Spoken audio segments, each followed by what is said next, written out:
Hello everyone, welcome to உங்கள் kitchen. இன்னைக்கு நம்ம எல்லாருமே ரொம்ப விரும்பி சாப்பிடுற ஒரு south Indian milk sweet recipe தான் பார்க்க போறோம். பால்கோவா. கொஞ்சமா எஃபோர்ட் போட்டா இந்த டேஸ்டியான ஸ்வீட் ரெசிபியை நம்ம வீட்டிலே பண்ணிடலாம். இப்போ இந்த பால்கோவா ரெசிபியை எப்படி பண்றதுன்னு பார்க்கலாம்.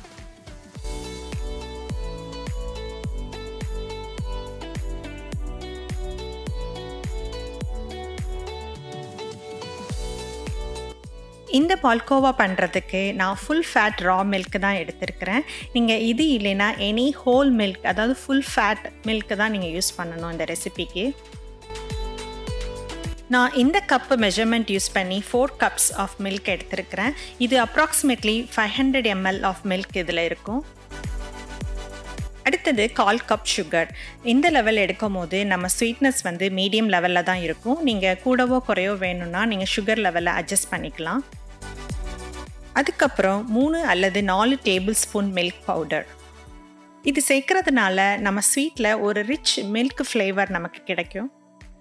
மில்க்கு நல்லா கொதிச்சதுக்கப்புறம் கேஸோட ஃப்ளேமை லோவில் வச்சுட்டு சைட்ஸையும் நல்லா ஸ்க்ரேப் பண்ணிவிட்டு மில்க்கை ரெடியூஸ் ஆகிற வரைக்கும் குக் பண்ணிகிட்டே இருங்க. மீன்வைல் நம்ம மில்க் பவுடரோட மில்க்கையும் சேர்த்து நல்லா ஸ்மூத் பேஸ்ட்டாக ப்ரிப்பேர் பண்ணிக்கணும்.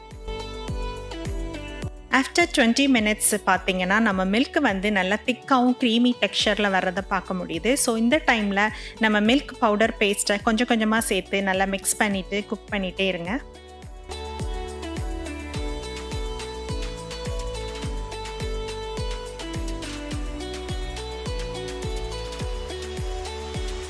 இப்போ 1 டேபிள் ஸ்பூன் கீயும் சேர்த்துடலாம்.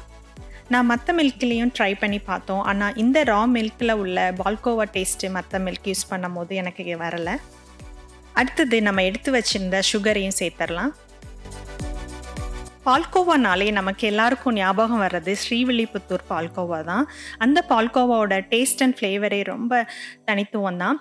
என்னோட டாட்டரோட ஃபேவரட் ஸ்வீட்டுமே இந்த பால்கோவா தான்.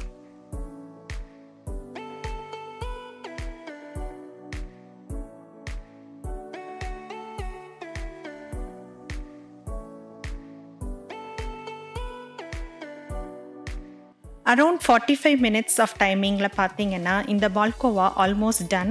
இந்த மாதிரி ட்ராப்பிங் கன்சிஸ்டன்சி தான் ரைட் கன்சிஸ்டன்சியாக இருக்கும் நம்ம பால்கோவாக்கு. இப்போது நம்ம கேஸோட ஃப்ளேமையும் சுவிட்ச் ஆஃப் பண்ணிடலாம். நெக்ஸ்ட்டு ஒரு பவுலில் கொஞ்சமாக கீயை இந்த மாதிரி பேஸில் க்ரீஸ் பண்ணி எடுத்து வச்சுக்கோங்க. இப்போது நம்ம குக் பண்ண பால்கோவாவை அதில் ட்ரான்ஸ்ஃபர் பண்ணிடலாம்.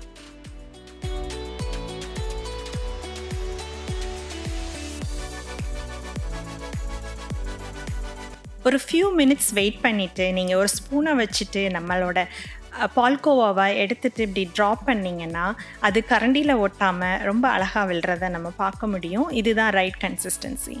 சூடு ஆறுனதுக்கப்புறம் நீங்கள் ஃப்ரிட்ஜில் ஸ்டோர் பண்ணிவிட்டு அப்பப்போ எடுத்து வச்சு நீங்கள் சூடு பண்ணி சாப்பிடலாம். நீங்களும் இந்த ரெசிபியை ட்ரை பண்ணி பாருங்கள். இந்த வீடியோ பிடிச்சதுன்னா மறக்காமல் என்னோட சேனலுக்கு சப்ஸ்கிரைப் பண்ணுங்கள். தேங்க்ஸ் ஃபார் வாட்சிங் and I'll see you next time.